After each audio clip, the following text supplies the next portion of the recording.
Hi everyone, this is National Master Dennis Monokroussos, and this week we're going to look at the 15th place finishing game from the U.S. Chess League's 2007 season in their Game of the Year countdown. Okay, so the players for this week's game are Vinay Bhat, who's playing for the San Francisco Mechanics. Of course, it's not that they actually fix any cars, but rather it's named after the oldest chess club in the United States, the Mechanics Institute. And playing black was Bhat-Bartholomew, and he plays for the Dallas Destiny, the team that actually won the league championship this last year.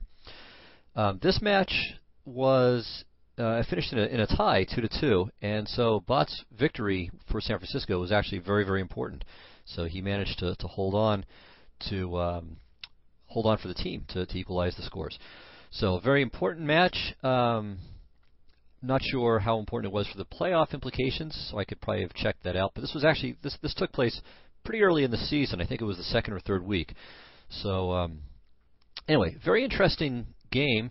Certainly, Bhat played what I thought was an important novelty. So for those of you who have checked out the judges' report, I'm one of the judges there.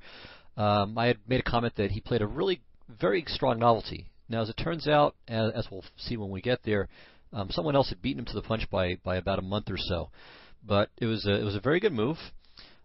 Maybe he didn't quite follow it up as well as he could have, and Bartholomew pretty well managed to equalize. And we'll see that after that happened, something kind of strange occurred in the game. But that's a ways down the road, so let's go ahead and make some moves to get there. Actually, before we do that, let me throw in my basic plug for my blog here. It's at chessmind.powerblogs.com. I should have very good coverage of the Linares tournament, and also of a tournament I'm going to be playing in next week. So that'll be exciting for me, at least. So anyway, check that out if you're so inclined. I think you'll like it. chessmind.powerblogs.com. Okay, so here we go with the game. Bhat has white, Bartholomew has black. E4, D5, E takes D5, Queen D5, Knight C3. So here we have the relatively rare center counter, at least relatively rare in master play. But it does show up from time to time, and there have been some really impressive results by the black side over the years. In fact, Anand played this against Kasparov in their World Championship match back in 1995, and although he lost the game, it wasn't because of the opening. He actually had a decent advantage around move 19, 20, or thereabouts. So it can be dangerous. Now here there are three moves, and I'll say almost nothing about two of them, just to let you know that they exist. One is Queen of D8. And this really isn't very good. I think it gives white too much of what he wants. Too much space, development tempi, and so on. Queen D6, though, is actually kind of popular lately, and Sergei Tivyakov is a very strong grandmaster who trots this out on a fairly regular basis. Okay, but in the game, Bartholomew chose the main move, Queen to A5.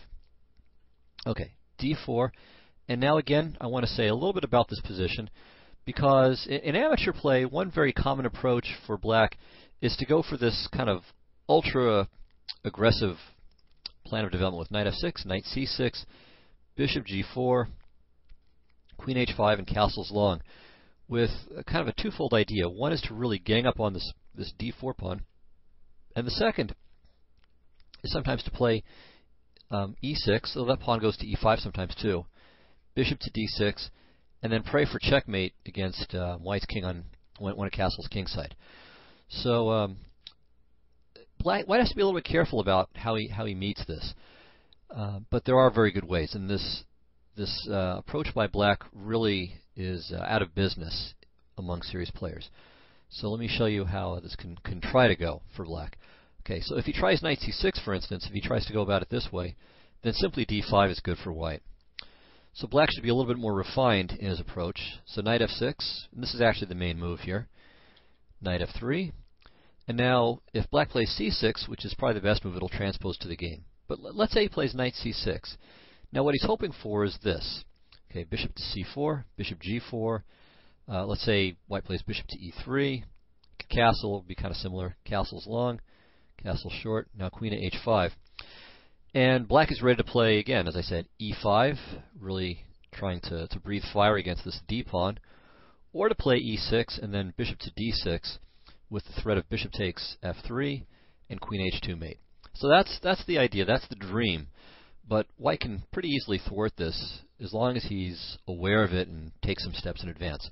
So first of all here, instead of playing bishop to c4, once black has played knight to c6, maybe white can play d5 here too, but yeah, actually no, d5 is probably no good because the knight to b4 and then bishop to f5 and castles long. So the best move here is just bishop to d2. And already the black queen is a little bit itchy here. It's a little bit constrained, and that's part of the reason why black plays c6 is to allow the queen to drop back on that diagonal. So let's say black continues with the main plan, bishop to g4. Okay, now white plays knight to b5, and black has some problems. The queen's under attack, and he also has to worry about this c7 pawn. And so the only move really is queen to b6. Okay, and now white can continue very aggressively and straightforwardly with c4. The idea is just to play c5 and kick the queen away from the defense of this pawn.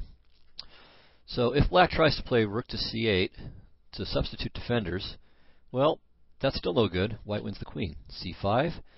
The only safe square for the queen is a6, and now white just plays knight takes c7, and bishop takes a6, which just wins.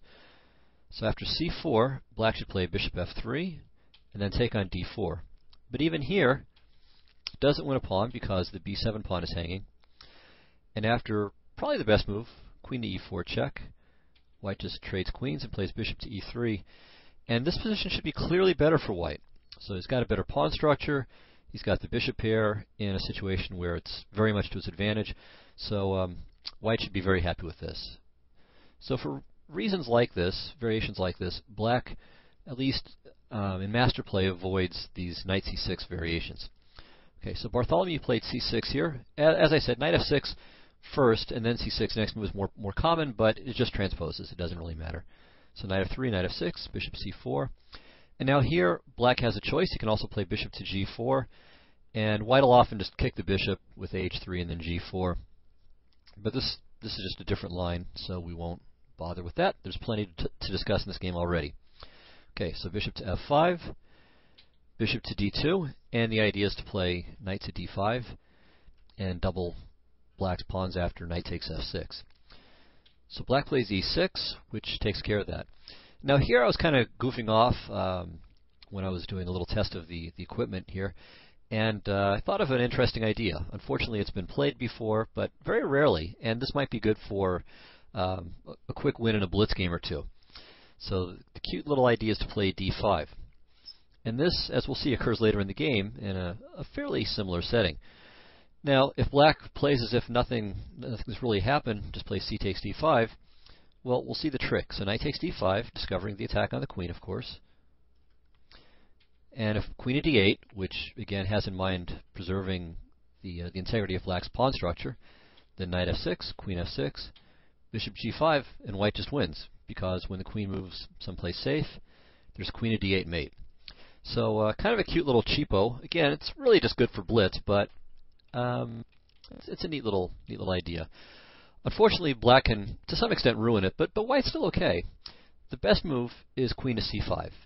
So you get out of the way of the discovery and counterattack the bishop on c4. But even so, after d takes c6, white's okay. Black can't take the bishop because c takes b7 would win. So knight takes c6, and the position's roughly equal.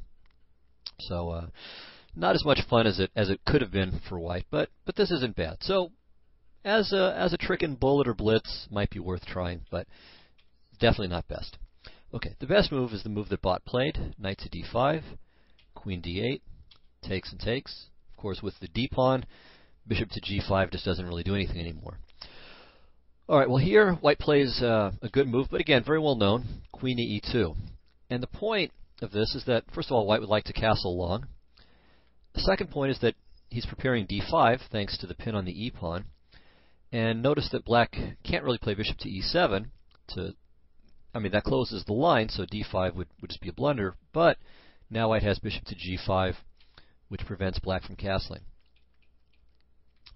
So that part is very successful for white, as is the result if black plays bishop takes c2. So here, white plays d5, just continues to go for blood here.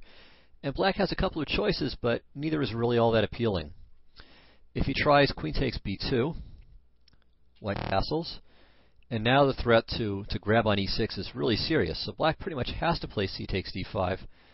But now white checks instead of taking on d5. So this is just to gain a move, to gain time. And now bishop to e3. And black's problem is that this bishop on c2 is lost. There's no way to keep it alive. So rook c8, knight to d4, and in this position white's winning. So that's what happens on queen takes b2.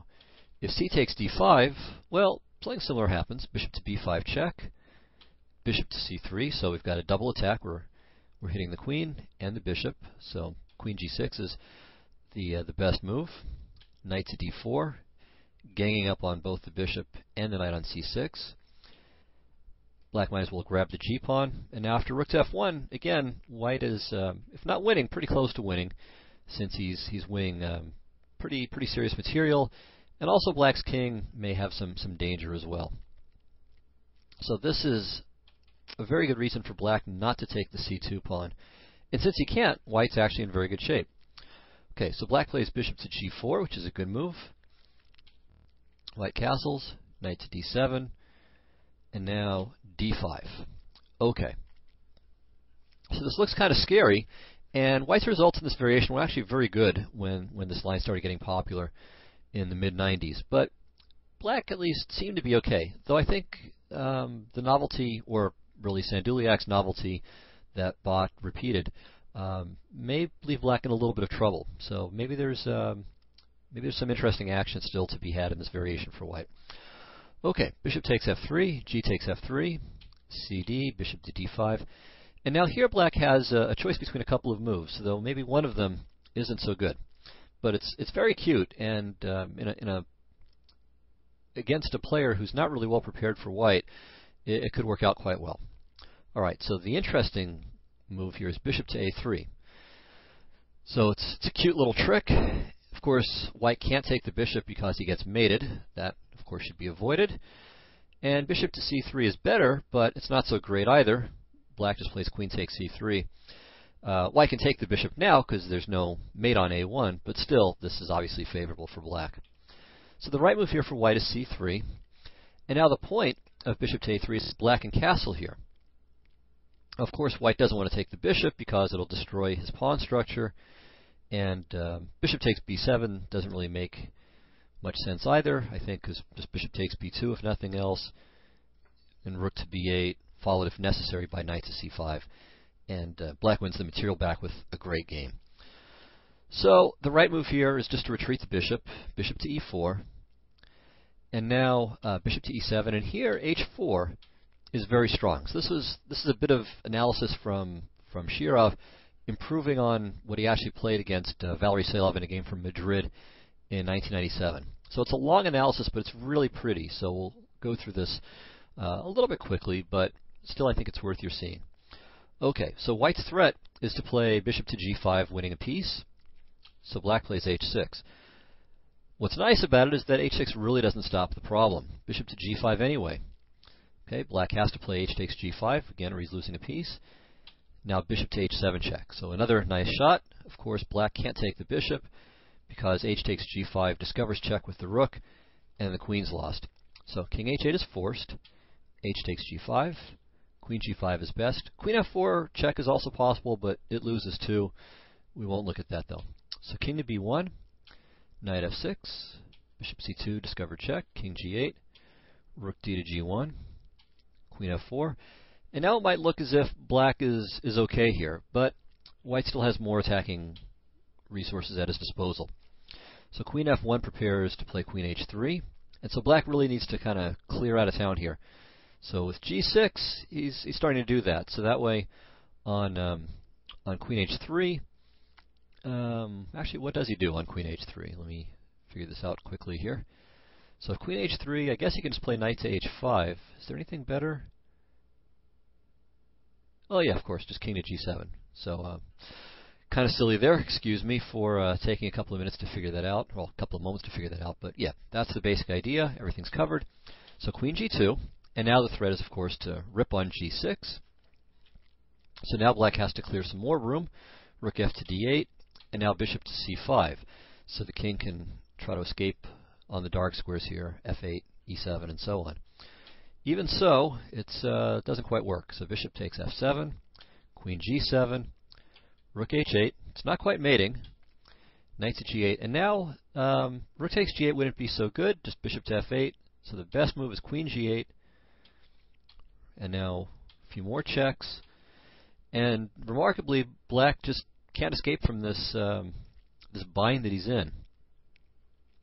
So queen to e5 is about as good as anything else. And now rook d6, queen c4, and if black plays king to b6, then queen to b3 check is winning. So black might as well return the queen here.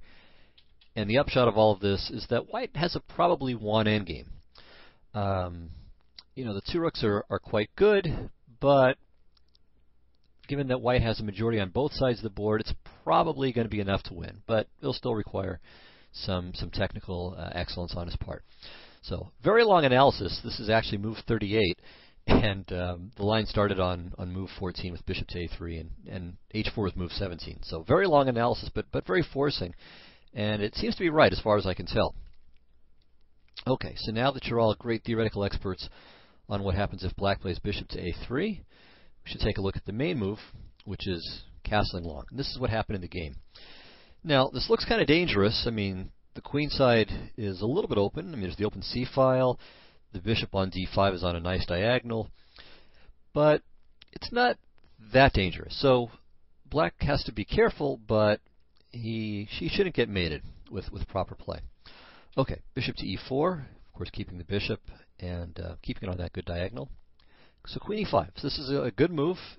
It's known theory still, so there's nothing new about it, but it's a very good idea.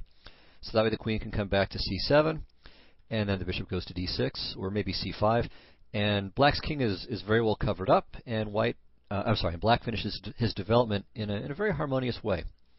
Okay, bishop c3. It's also a good move, putting the bishop itself on a very good diagonal. Queen c7, king b1, f6. Okay, and now here we have, again, the kind of quasi-novelty, rook h to g1. And while it's a new move and kind of a quiet move, it's actually very good. And the problem for black is that he has a little bit of a difficult time finishing his kingside development. Of course, the bishop on f8 can't move because the g7 pawn would fall. If he plays g6, then the f6 pawn is kind of weak. So that's not so great. If he plays rook to g8, well, bishop takes h7 would happen. So that's kind of a drawback too. So you kind of put all this stuff together. It's a little bit clumsy for black. So I think what he chose was a good move, and it's in fact what happened in both games. Knight c5. White swapped, so that way he keeps his rook on, well, a couple of reasons. One is that black is misplacing whichever piece recaptures slightly, and the rook is very well placed on g1, so no real rush to move it. King takes d8, bishop to d4, and here the games diverge. So in the stem game, which was played between Sanduliak and Eric Prier, that game went king to c8, trying to get the king back into a more safe location. White played queen to c4, and here black played queen takes h2, a little too greedy. He shouldn't have gone for this little morsel on h2. As we'll see in a few moves, he'll feel a bit remorseful about his decision, as should I about that excruciatingly bad pawn. Okay, white played rook to d1, threatening simply to rip the knight off on c5, queen c7, bishop c5, bishop c5, and now a very good move by white, tactically astute move, b4. And the idea of this is just to take care of any back rank problems. Bishop takes f2, queen e6, king b8, and now rook to d7. So the point of b4 is that if the pawn were back on b2, black would have rook to d8 and rook to d1 mate, but thanks to this pawn on b4, that tactical defense doesn't exist for black any longer. So black tried queen to b6, hoping, I mean it's not a great hope, but kind of hoping that white will play rook takes b7, and in the resulting queen versus rook and bishop ending, maybe black might have some small chances to hold. But Sanduliak played a very nice move, queen to e7, after which black just has to resign. So the b4 pawn is covered, and more importantly, well, I guess equally importantly, I mean, if black had played queen takes b4, he'd be in great shape. He would just be winning. But anyway, he can't, and now black has no defense to the threat of rook takes b7. So Prie resigned. All right, so going back to our game with bishop to d4, Bartholomew's move was better. He played bishop to d6. But still, had Bhat played queen to c4 here, I think he would have been in excellent shape. So it looks like he just wins a pawn with fine winning chances after something like knight takes e4, queen swap, and then f takes e4. So the problem for black is, again, this rook on g1. Well, the combination of the rook on g1 and the bishop on d4 is just beautiful. So he's hitting this. A move like rook to g8 is no good because if bishop takes f6 check, exploiting the pin. And of course, even without rook to g8, if the g7 pawn falls, then f6 is bound to fall too. Plus the rook will be very active on the 7th rank. And also, finally, it's not completely unimportant, the a7 pawn is under attack as well. Now here, white can't take it because of b6, but there are variations where it could be captured. So between all of these different threats, white is going to win a pawn and should enjoy a pretty comfortable advantage. However, Bhat played bishop takes c5. And while this is strategically not a bad idea, I think it increases black's chances to hold the position considerably. Okay, Bartholomew played bishop takes c5, queen c4, and white still has a lot of pressure. So I mean, black has a lot of points that are just defended or are undefended. So the bishop's under attack, the pawn on b7 is under attack, the e6 pawn is under attack, the g7 pawn is under attack. So putting that all together, it's a tough position for black to hold. But it looks like his best move here is rook to e8. And after this, I think he's, well, I can't say that he's drawing. I mean, that's premature, but certainly has excellent drawing chances in some of the most logical variations. For example, if white tries bishop takes b7, with the idea that if queen takes b7, queen takes c5, black plays rook e7, and then queen takes h2, and he's probably okay. So it's again kind of a strange position, but I think that black is holding here. And if rook to d1 check, then king to e7, and now rook to d8. And with the trade of rooks, that really makes the black king a lot safer. And opposite-colored bishops can favor white if he can generate an attack, but it doesn't really look as if that's too likely, especially if the rooks come off the board. So after rook d8, king d8, queen e6, now white's up 2 pawns, but after queen e7, a queen trade is more or less forced. For example, if queen to g8, queen to e8, the back rank mate is still threatened. If white tries queen to d5, well, queen to d7, and white still has to worry about queen to d1 mate. So it looks as if white can't avoid a trade of queens unless he wants to just accept the perpetual check. And the upshot then is that the resulting ending is just a very easy draw. So we'll look at this version. Takes, bishop e4, b6. And I think what black can do is simply play g5, put his bishop on f4, bring his king to c7, maybe push the a7 pawn to a5, maybe not, but he can probably just sit on this position and draw pretty easily. Okay, so here we go. Queen c4, so I think black should have played rook t8, but instead he played king to c8, and I think white has an edge here, but still, it's not much. Maybe the best move now is to take on e6, and then play rook to d1. Still, after this trade of rooks, the position is fairly drawish, but I think that black's defensive chances are a little bit worse than they were in the other alliance. So here, white has taken care of the back rank issues. The bishop on e4 is very strong, and black's king is a little bit vulnerable. So I think white has some chances here, but it's still pretty drawish. Okay, in the game, though, we played b4, and now I think black is in excellent shape. So white's won a pawn, his rook is broken through to the 7th rank, but after bishop takes h2, it's really difficult for white to win. I mean, he's got a nice, safe 3-on-2 queenside majority, but with black's h-pawn and the opposite-colored bishops, really, black should be okay. Okay, so the game continued bishop to c4, bishop e5, takes, king b8, rook f7, f4, rook f5, bishop d6, attacking the pawn, a3, and now h5. And so what's really very helpful for black here is that this pawn, well, it's certainly not going to queen unless white is really, really unbelievably careless. It will tie down one of white's pieces. And the reason why this is important is that it's presumably going to be the bishop. Well, for white to get meaningful attacking chances, as we'll see in the game, this bishop really needs to be on this diagonal. So if the bishop's on this diagonal, and let's say the rook gets f7, there white can cause some genuine trouble. But if the bishop has to stay on h3, it can't get on that diagonal, obviously. And that white pawn on f3 actually is an impediment for him. It's a bit of a weakness because it clogs up the diagonal. So if black had, I think, played just a few normal moves, then he should have been able to hold a draw with a pretty fair degree of comfort, and then Dallas would have won the game. Of course, Dallas would have won, not the game, sorry, but the match. Of course, it didn't matter. They won the league championship anyway, but still, they didn't know that at the time. All right, well, let's continue here. Rook to d5 was played, and here I think black should play king to c7. I think that's a more natural approach. Maybe he was worried about c4. All right, I mean, I guess that's a possibility here. But okay, maybe you can play king c6, b6, rook e8. Yeah, all right, it's a little bit awkward. So I think bishop c7. I'm not sure if it's best, but it's at least pretty understandable.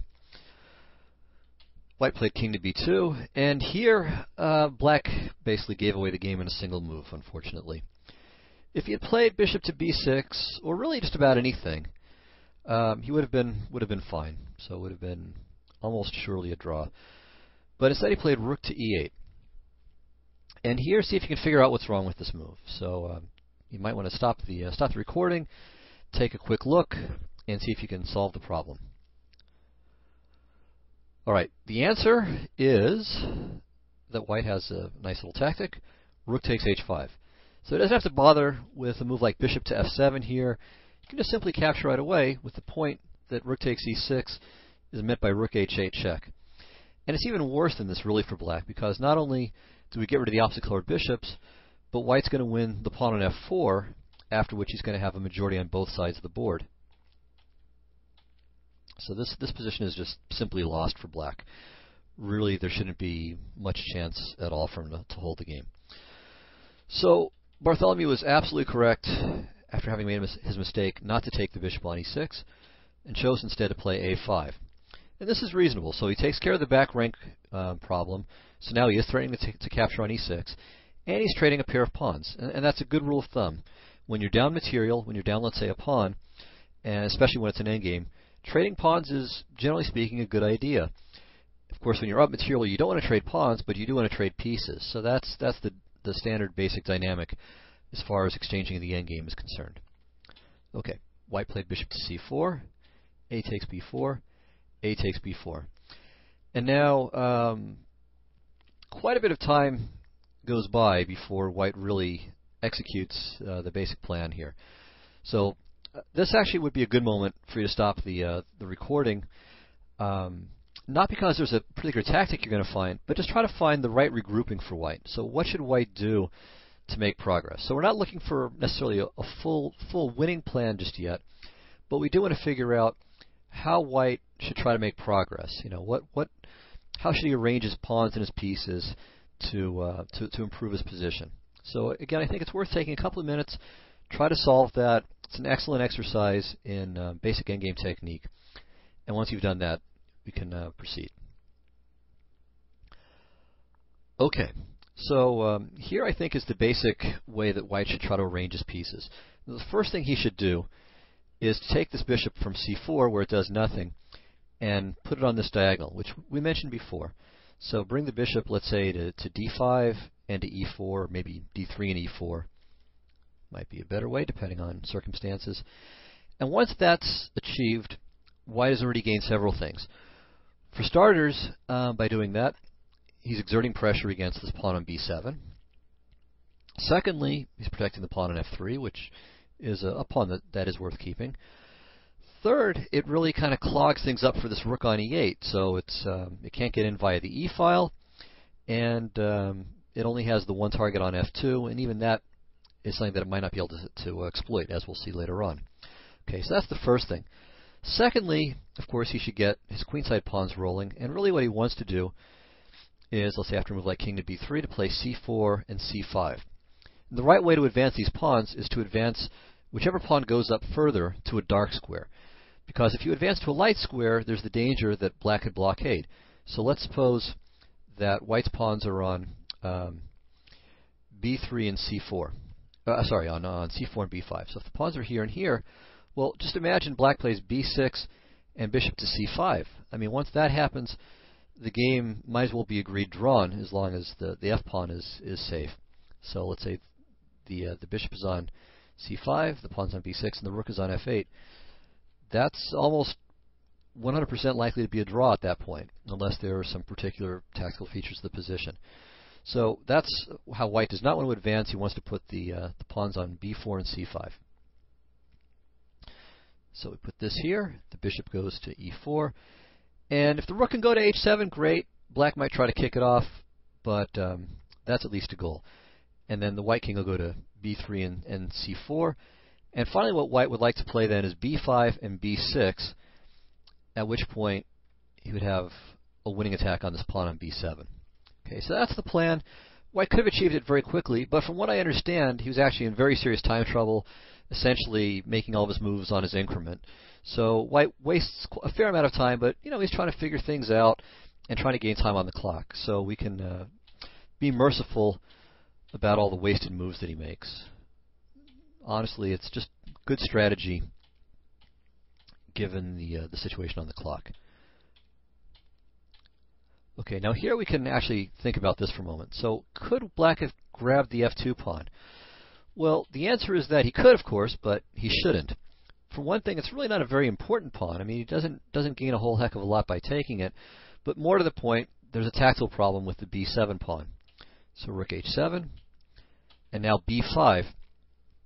And the threat of b6 is really serious, because bishop takes b6, rook b7 check doesn't just win the pawn, it wins the bishop.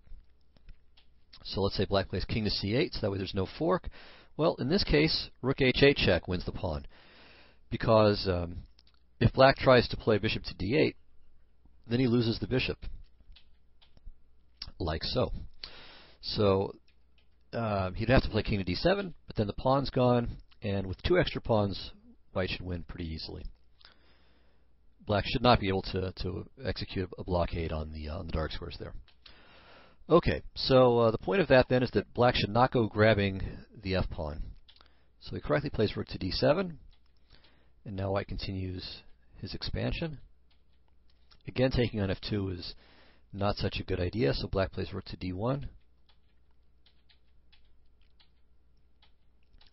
And now he brings the rook home. And the reason why white plays bishop to e4 is, again, he wants to play c5. Of course, the bishop is hanging on d5. So bishop to e4, c5. Okay, and now finally, we're almost there. Okay, more pointless moves. And now at last, all right, white has finally achieved his setup. And the threat to play b6 is a big one. It's a really serious one. And so here, black has to play b6. Okay, and now white has to come up with a new plan, a new scheme, a new strategy for finishing the job. So again, I think this is an excellent place for you guys to stop the recording and figure out what white ought to do. Okay, so one thing that white can do here is to actually continue with that same plan and exploit a little tactical possibility with rook to h6. And this is in fact what Bhat did. So this is perhaps maybe his best move of the game, especially given the time trouble that he was in. So rook h6 is very good. B takes c5, b6. So now white's making some serious progress. Bishop c6 is also a nice move, really shutting the cage around the black king. And here black plays rook h8. If he tries rook to d6, king b5 is really good. So rook h8, rook f7, bishop d6. And here, white has a concrete forced win. So he doesn't have to worry about anything schematic just yet. He can actually win by force.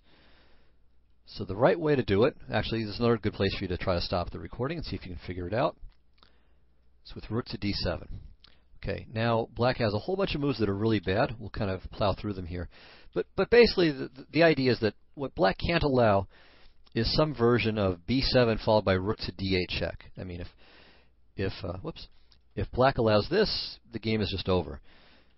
And unfortunately, it's very hard for black to prevent that while saving his bishop. So, for example, if bishop to f8, well, now the back rank is covered, so b7 and rook to d8 wins. If he tries rook to h6, protects the bishop, but again, leaves the back rank underprotected.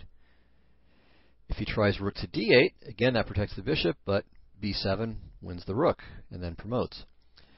If he tries bishop to b8, then he gets mated in one move.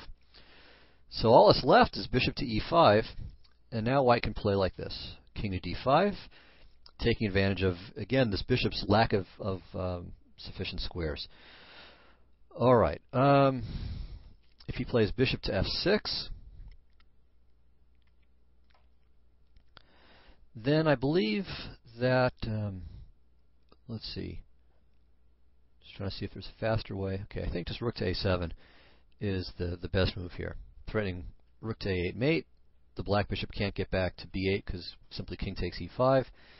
And if rook to d8 check, then king e6 will do the job. All right, so bishop f6 doesn't work. If he plays rook to h5, well, once again, okay, actually first king to e4, and now black's in kind of a zugzwang here. Bishop f6, rook to a7, and there's no adequate defense to the back rank problems. Bishop to e5, rook to e7, threatening rook to e8 as well as rook takes e5. Bishop f6, and now we get it. b7, rook e8, and we promote. Okay, so a little bit complicated, and certainly, kind of a tough thing for white to work all the way through in time trouble. So instead he played bishop to b7 check, just makes some more kind of wasted moves to gain time on the clock. And now actually white has made progress. The king on c6 turns out to be very, very good.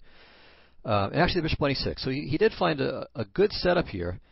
Unfortunately, he didn't figure out how to win from this position, so he kind of gave up on the plan. But here, white has another nice winning move. Again, good place for you guys to stop the recording and try to figure it out. And the winning move is bishop to d5.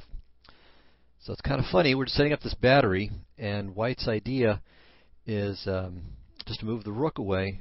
Well, actually, it's maybe king takes c5 and rook a7, and then rook to a8. Black has a tough time, again, trying to find a move that doesn't ruin something. So if he plays rook takes d5, well, rook takes d5, rook to a7 check, and then king takes rook wins. If he plays bishop to d4, trying to safeguard everybody, the problem is it allows king to c7, attacking the rook and also discovering the bishop on d5. Okay, if black plays rook takes d5 here, then he gets mated in one, rook to b8 or rook to a7. And likewise, even if he plays rook to h8, it doesn't matter. There's still rook to b8 or rook to a7 mate. Okay, so bishop to d4 is no better than rook takes d5. If he tries bishop to d6, now there's a new problem, which is that white can play king to b5, and the bishop on d5 isn't hanging. So rook c8, and then there's this little mating idea. Okay, so finally, there's rook to d6 check, and this doesn't work either. After king takes c5, rook takes d5 check, king takes d5, king takes b7, king e5, and this is just, of course, a one king and pawn ending. So, bishop to d5 would have been a very good move. Instead, he played rook to a7 check, and again, kind of drifts a little bit here. King to b5, and now c4. And here, Bartholomew is actually reminding white that maybe he won't have all day to just figure out a win at his leisure. This pawn is going to go, and it's also a very nice move because if Bhat takes the pawn and then tries to resume his earlier strategy, well, now rook to d6 poses kind of a problem. The idea being that after rook to e7, bishop to d4, this pawn is, well, now it's just lost. I mean, if b7, rook to b6 check, and rook takes b7, we'll win the pawn. So white has to play rook e6 if he wants to keep the pawn, but this ending is just stone cold, dead drawn. No hope at all. So after c4, Bhat played bishop to d7, which is a good move. Bartholomew played c3. And here again, white had a winning idea that he missed. So the best move is actually king to a6. And on c2, rook to b7 check. See, the basic winning mechanism for white is to play rook to b7 check when the black king can't go to c8. So the king has to go to a8, and then bishop to c6. See, this is the basic winning idea. The problem is for white. So let's go back a few moves here. Let's say to a position like the one after black played b6, and we got rook h6 in. Okay, in this position here. All right, so the problem is, okay, if white plays rook to a7 right now, there isn't really a big threat because of rook to a8, bishop to b8.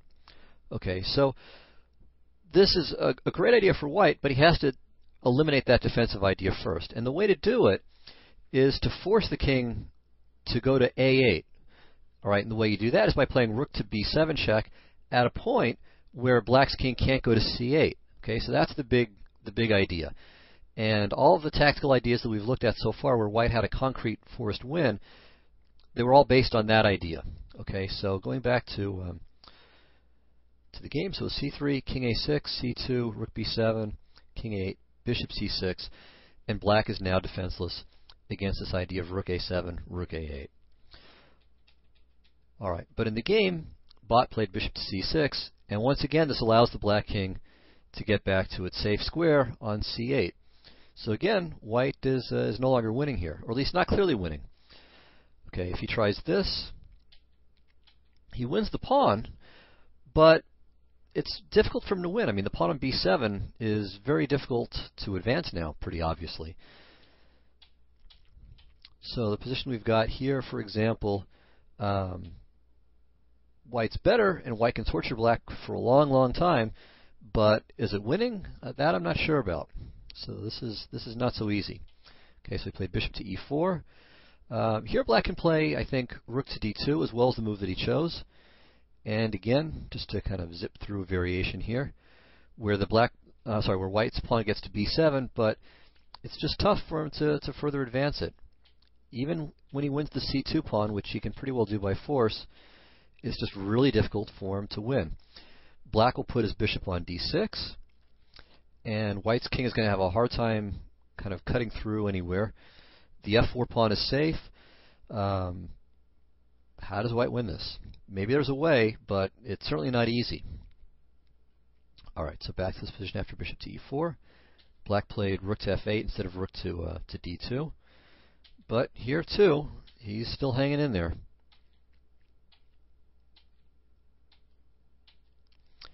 And only here does black finally lose the game.